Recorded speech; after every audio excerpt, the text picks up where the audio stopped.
Hi, you're listening to the It's Too Wonderful podcast. My name is Audrey Akins. I'm so glad you're here.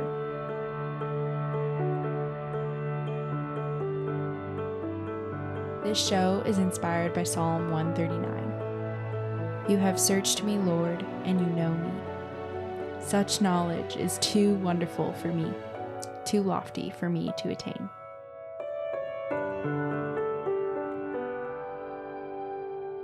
Hey everybody, welcome back to another episode of It's Too Wonderful. We're back. I didn't release an episode last week because I was having too much fun with my bestie. I don't know why I always say high school bestie. It is so like a Valley Girl. To That's me, okay. I don't know. Anyways, Taja is on the podcast today, and we've known each other for how long? 8 years? Wait, eight and a half years now. Since we met our freshman year of high school. Yes. Yeah. Became close sophomore year of high school, and here we are post grad. It's actually crazy. Anyways, so yes, last week I was going to the airport to pick her up.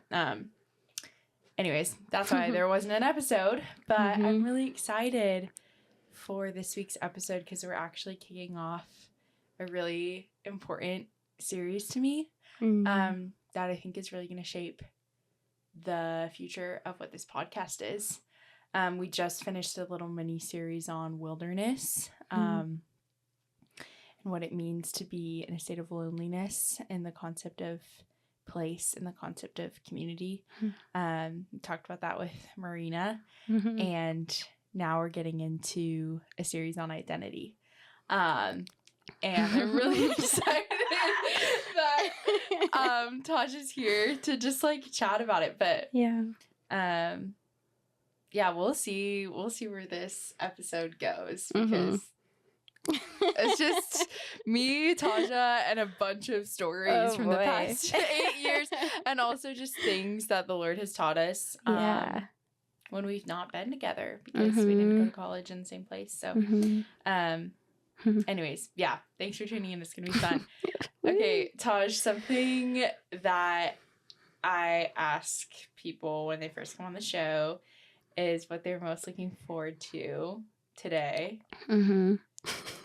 But I feel like I'm gonna change the question a little bit. Okay.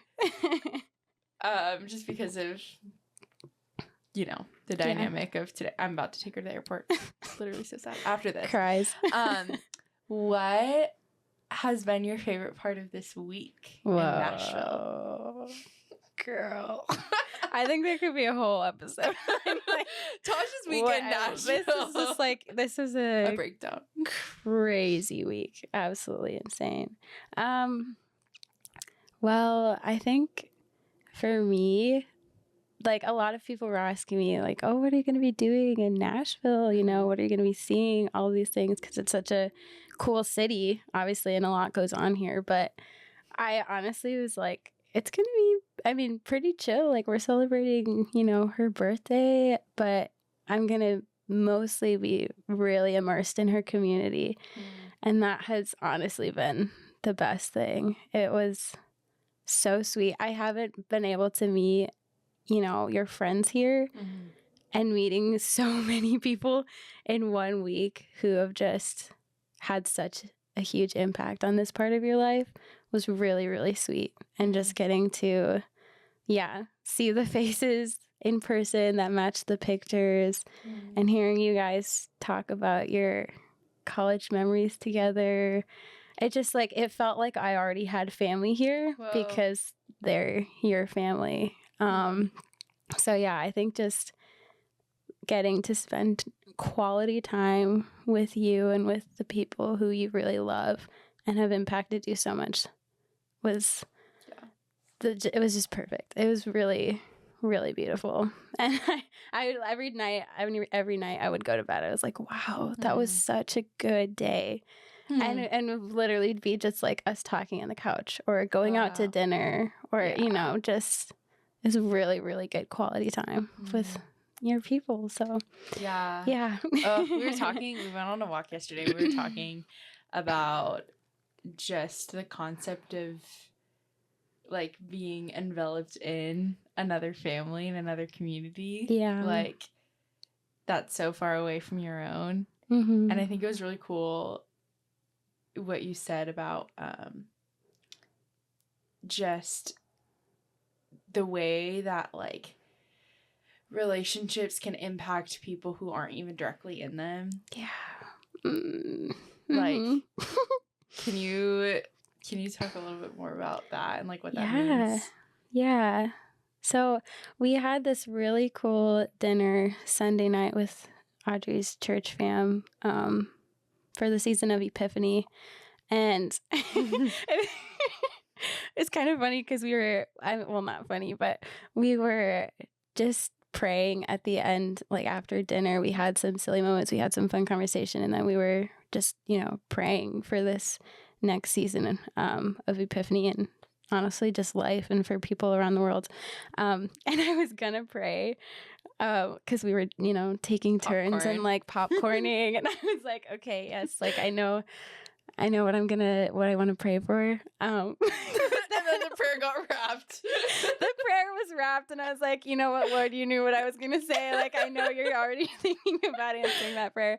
But I said afterwards, I was like, I really just wanted to let all of you guys know that the impact that you've had on Audrey has like bloomed through the people in her life, and it's bloomed in my life. And you think that when we think about the relationships we have with people, I think we often just consider it the transactions we have with each other personally, but it goes so much deeper because what you learn through the people in your life, you want to apply that to your other relationships. And that's just something that like I realized this week was I love how you guys do life together. I love your community. I love how you love each other and just like pursue the Lord together. It's so beautiful. And I was just like, wow, I can't wait to take these pieces that I have picked up from you guys and like use it in my life. And that was happening before I even met them. Yeah. Because I just hear about the stories that you tell about them. And I saw it firsthand just in how you grew through college. And I was like, wow, like Audrey you're still the same person, but you've just grown so deeply. You've grown so deeply with the Lord. And I've been able to see that. From a different state and learn these things that you've learned from your people. And now it's like, it's not just impacting me, but how I want to treat people and love people too. So it's like the relationships that you have with people stretch so much further than just with that single person. It affects their friends, it affects their relationships, it affects them at work. Like if you just watch people and you become inspired by that, that's something that you share. That you share in your own circles. So it's really transformative. But it just goes back to the like, I just keep thinking how we're all just a collection of like the people we love and the people that we're loved by, and they make up who we are. Like they bring out different parts of our identity, they highlight different parts of our they grow different parts of our identity. And in community, when you're doing that with people who love the Lord, and that's like what binds you all, it's really, really cool because essentially, I mean, it's just biblical. Like you're becoming more like Jesus because he literally did that. He created a body and each body has a different, not each body, well, each part of the body has like a different strength and a different quality and a different thing that they bring to the table. And like, those that seem less honorable are actually brought higher, and those that are honorable like speak for themselves. And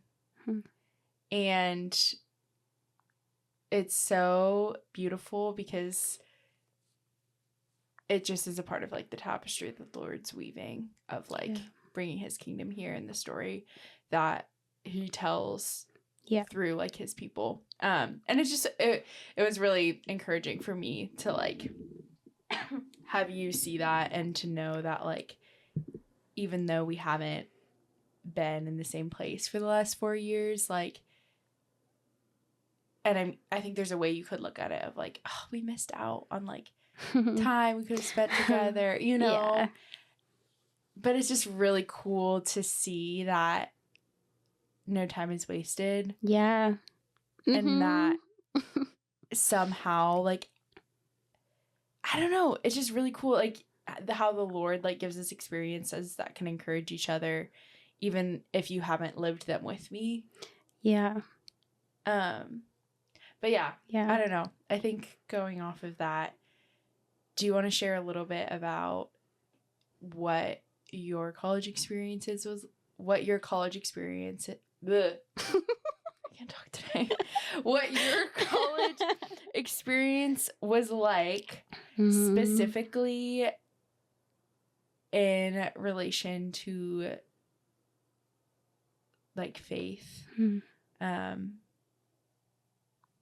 And who you saw yourself as when you went into college. Well, girl. And we'll get to who you see yourself as now. Yeah.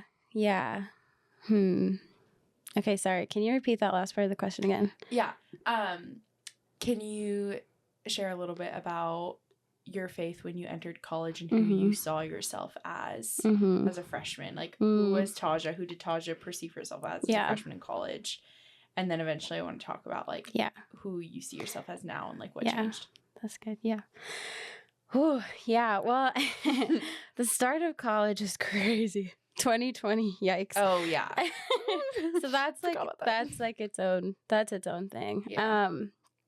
But I think a lot of who I was coming out of high school was a perception, I think, of the way that other people perceived me. Because I had my own trials, like, throughout high school that I didn't necessarily want to define me. And so when I was at school, I was very much, like, clinging to what people were telling me about, like, being a light and, like, being super happy and being super joyful and, you know, just, yeah, kind of, I think valuing that so much and putting a lot of who I was and who I saw myself as in those things that people were telling me about myself. And so I was, doing a lot. I was always super busy, always, you know, focusing on what I could do that, I don't know, that I guess expressed who I was as, like, this joyful person who also is, like, diverse and, you know, including all different kinds of people, all of those things. And then it was just this really strange halt with COVID, this really strange halt. And it was really shocking to me because, like, I was just going and going and going. And a lot of what I was feeding off of was, like, this, I guess, joy that I found at school with people saying, like, even the most random people, like our custodian being like, oh, you're so happy all the time. You're so joyful. Yeah. Literally calling me happy. Like, and so I just, I really clung to a lot of that because I was also really in a lot of pain in that time of my life. And so hearing other people say those things about me, it felt like confirmation that, oh, that is what I am, just like this super excitable person and happy and getting along with everyone and, you know, all of those things. So when there was, like, that really big halt during, like, the lockdowns, I was kind of like, wait a second. a lot of what I see about myself from other people, like, I'm not with those people. And so I'm not thinking about those things as much. And I honestly don't believe those things as much because I'm not hearing it from other people.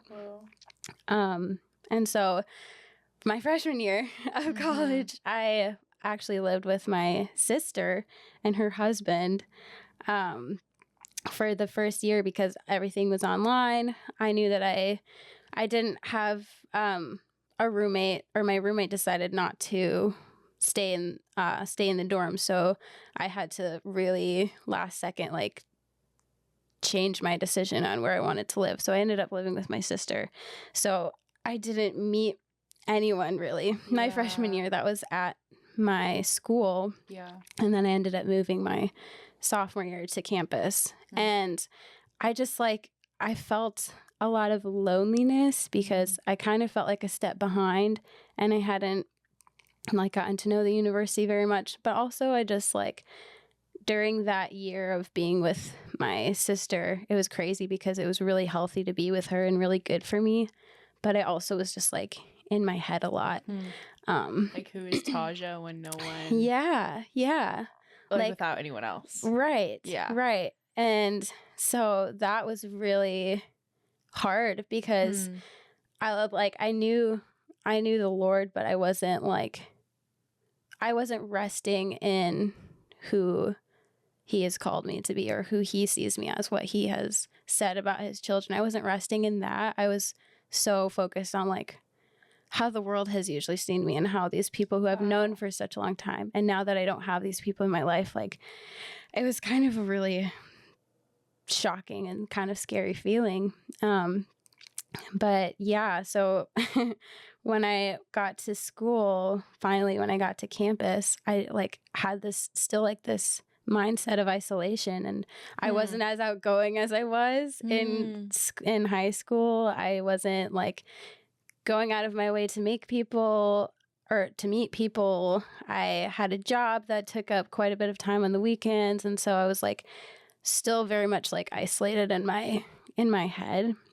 And it wasn't until like I moved in with our other bestie, high school bestie, Sophie, where I was like, I kind of had this worry because I was like, I know Sophie's going to draw this out of me. And I haven't really like, I don't know. I was almost nervous and thinking about, like this is going to be a step in, I actually have to commit myself again to finding community also that encourages me, but also rediscovering like a more intimate relationship with the Lord, because Sophie had gone on such this incredible journey, and with the way that she got involved in Young Life and went to YWAM, she was blossoming, and I knew you were blossoming here, and I was like, I know that I haven't been kind of growing the same way, and I've kind of isolated myself a lot and just been really caught in these thoughts of who I was in high school, and I was still kind of holding on to that, but I knew that things were changing, and I wasn't really I just don't think I was really leaning on the Lord, like revealing to me that these things that you were holding so tightly onto, grasping so much in high school, they were good things, but they were still kind of surfacey things, and they weren't to the core of just who I am. And so it was like a relearning when I got to college of these joys that I have, and this outlook, this perspective that I have on life and community and wanting to reach people. Is it because that's who I've always told I am? Because this is what I enjoy? Am I doing it for myself to make myself feel better? Or, what am I doing it for? And so that was kind of, something that I came face to face with, honestly, when I moved in with Sophie, and I was like, okay, well, this is going to be really, really good for me and probably really uncomfortable, but I'm so excited to live with her. I'm so excited to find community again. And then I started going to Young Life more regularly, and it was like God just broke down so many walls that honestly I had built up around myself. In isolation, yeah. It's amazing as you're talking, I'm like, it's crazy that actually, and correct me if I'm wrong, but it feels like isolation is more comfortable than community. Yeah. Yeah, I think it can be, because I think we can convince ourselves that there are certain aspects of us that we can't like reveal to other people. That's like, it's too vulnerable and too scary, and they're also going to judge me. That's the thing that I didn't particularly say about myself in high school, is I was a really big people pleaser.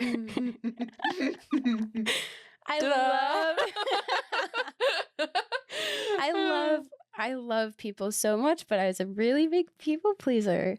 And so I always thought about the ways that people were perceiving me and wanting to. And so I think it caused me to also like tread lightly depending on who I'm around. And kind of morphing. Yeah. And I mean, I also like, I do love to find similarities with other people that we can bond with. Yeah. That we can bond with, absolutely. Yeah, but exactly. Just like a healthier a healthier way to do it. Come on. Yeah. So I was like breaking down. There was this moment of isolation where there's no one that I was pleasing, and you know, like no one that I could also, you know, I'm not interacting with these people around me, so there's no one that I'm pleasing. I don't know if that kind of makes sense. Yeah. But yeah, so it's like this I'm not living for anyone right now but myself, and I think that was really scary because I just wasn't realizing that. I don't know. I don't know how to quite describe it. It's really easy how we can conflate loving others with pleasing others.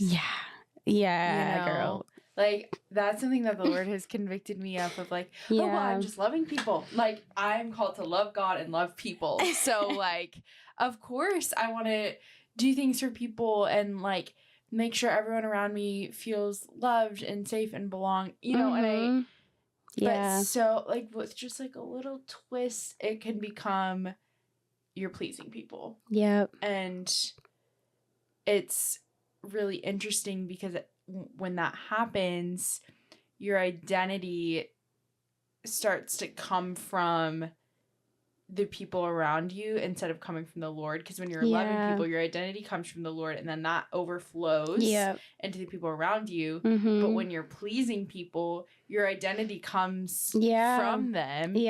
And you forget that, like, that's supposed to come from God. Exactly. Yeah. And so when I started going to Young Life, and I started just like being around people who I witnessed like loving the Lord first, being reminded of that and seeing how there's just like this overpouring. In the one sense, it was like, yeah, I want that for myself, but also I know this to be true. And it was like a redirecting of my gaze. That this community is such a gift. And honestly, your community that you have, that I've seen you have, is such a gift. But what makes it so strong and stands the test of like trials and all of these things, it's literally that He's the center of it. It's not because of just like putting those people first and serving those, like, it, that's a part of it, but the heart of it is that He's pouring into each and every individual. And when you grow in that depth, the way that it transforms your community is incredible. And I saw that in college. So that was really special. What would you say the shift was? Or maybe not even the shift, but like, because you said going from a period of honestly like forced isolation, like COVID was, we all were, you know, like that wasn't really by choice. That was very much forced isolation that a lot of people struggled with. And then you get comfortable in it, and it's hard. Change is hard, period. but like it was specifically hard because not only were you like living with friends again, but you were living with a friend that knew you before. Yeah. So I just wonder, like, did you notice when it shifted of like acknowledging the people pleasing and like letting it go, or like in the case of identity, like shifting identity from people around you to like the Lord? Like, did you notice any specific moment or like time or action when you were like, oh wait, this feels different than high school, in the sense of like the way that you related to people around you? Yeah. Honestly, I don't know if it was so much like, I think it was witnessing people being vulnerable about like where they were at personally in their relationship with God, and honestly just admitting things that they were struggling with. And because I think a lot of it was that I knew that God really wanted to heal a lot of the things that I was stressing myself about and isolating myself into. And so he was pulling on me to just rest in him. And I still was like apprehensive and just like a lot of shame about like not just like being so forward with God and being like, I'm really struggling with this. And so actually there was a specific moment. It was literally the first night of Young Life where it was all the girls, because we would split off guys and girls. And we were talking about, just like where we were at. It was a new school year. It was a new group of people. Like we had, I can't remember what we had read, but there was a message, and we just like sat in a circle and talked about it afterwards. And one girl said, I'm not going to lie, I've actually really been struggling right now lately, and I honestly don't even know if I've struggled thinking about if I actually even believe in God. And I just like a light like switched in my head. Whoa. Because she was so open about it and so vulnerable. And and I felt this moment of like of the Holy Spirit just saying like, yes, like, that you want to say something. There's like, you relate to her. There are things going on that maybe it's not the same circumstance, but like you want to add to this conversation. And I said, like, right after she said that, I said, I'm so thankful that you said that, because I've been struggling so much over the last, couple years. And there's a lot that honestly, I think the enemy has deceived me into thinking I shouldn't like talk about with people. And and so like after that moment, I just I knew that this like brings us together to struggle together. And I just like really wanted to lean into that. And my perception of community was honestly reignited, because I was like, these people are so lovingly open about what they're struggling with. And honestly, I get to also see how they're bringing it to the Lord. And the fact that we could do that together was really impactful because, well, one, I just like my sophomore year when I first moved back to campus, I didn't know anyone. And I just like, I was really, really lonely in that. And so this was like, that was the start of it.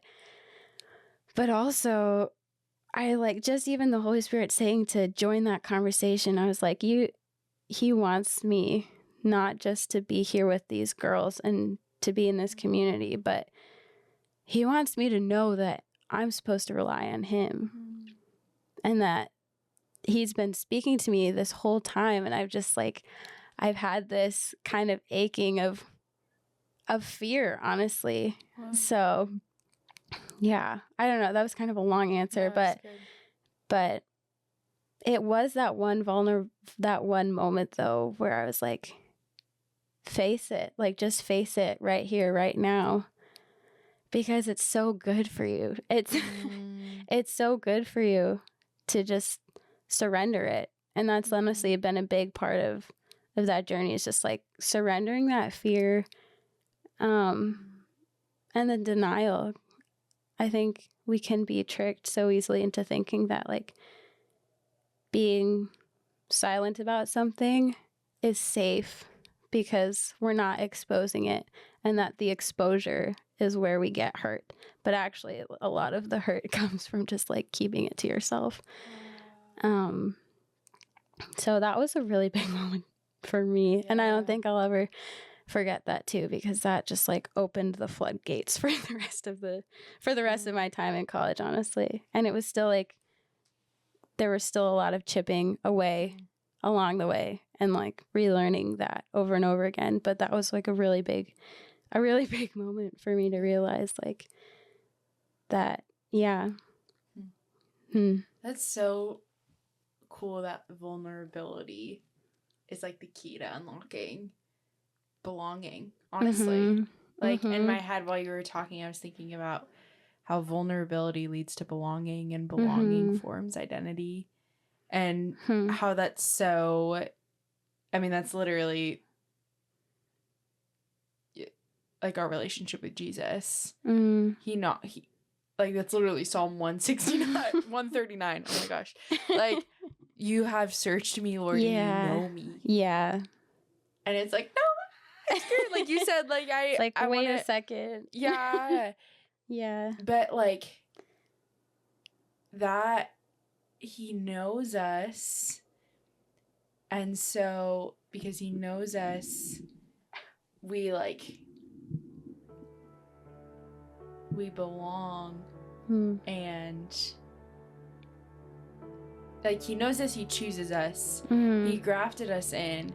We belong to the King of Kings and the Lord of Lords. And that is, and we are sons and daughters. Like, that is our identity. And it's just really cool hearing you talk about how he's taught you that in such like a tangible way.